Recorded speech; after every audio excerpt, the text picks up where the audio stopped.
Hello, Prudential sales executives, for our video message of the week. All right, this week's message is entitled Retraining Old Skill Sets to Handle Traditional Business. First of all, we all have to be excited. Think about it. The mass majority of the business we're dealing with right now is traditional business.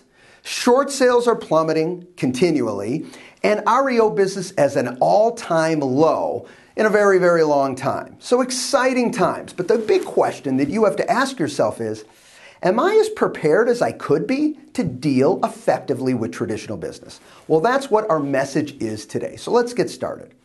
First of all, how about objection handling? Is that important? Keep this in mind, that the concerns and the questions that your clients had prior, maybe dealing with a short sale, is very different in dealing with traditional business. And you have to ask yourself, am I prepared, to answer those questions effectively?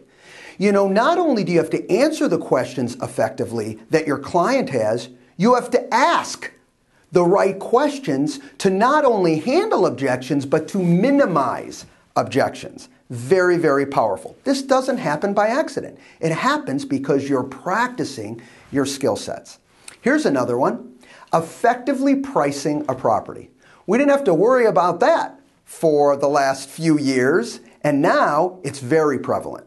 So you have to really internalize and say, am I good at effectively pricing a property? For a couple reasons. One, I want to maximize my seller's equity. And number two, I want to get the property sold as quickly as possible. Well, both of those are very, very important. The question to you is, are you doing it? Are you effectively pricing your property? Otherwise, you can overprice a property, overpromise, underdeliver, seller gets frustrated, and you don't make a living doing that. In fact, you spend money. So again, that doesn't happen by accident. It happens by retraining yourself and rethinking about what do I need to do properly to effectively price a property. How about this? Meaningful follow-up. You know, we talk about, well, we need to follow up with our client. Well, it needs to be meaningful. What do I mean by that? Well, when you have follow-up, you're talking to your clients, you're keeping them up to date. When it's meaningful, you have a pre-planned attack that you're taking them, premeditated. You know that I need to accomplish X objective, and I am bringing us there. So when I follow up with my clients, it effectively continues to move in the direction that I need it to move. It's intentional. It's not by accident. That's why it's so important with traditional business to be meaningful when you follow up with with your clients on an ongoing basis. Next, coming from strength, utilizing the truth. Now, that sounds easy. Well, Mark, of course we're going to be honest with our clients. Let me push back. Not that you don't want to be honest, but sometimes when the client has concerns or they want maybe unrealistic aspects for their property, unrealistic prices, terms, whatever the case may be, sometimes we push back and we're not as honest and direct as we can be.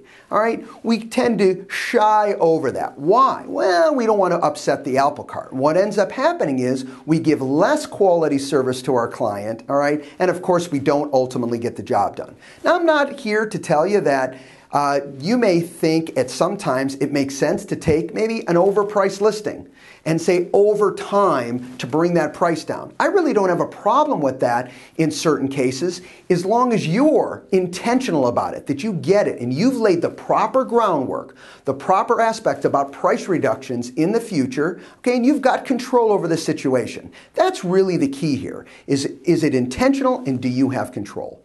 Last but certainly not least is embracing your value. In a traditional business world, you have to make sure you're embracing your value and you're communicating that value in your presentations. Hey, listen, I know there's a lot of sales executives and companies out there that will shoot discounts. And what they're basically saying is, we don't really do a lot of the others, so what we're going to do is we're just going to discount the price. And then we don't have to get into a lot of other stuff. And we all know that that is not effective for our clients or our business.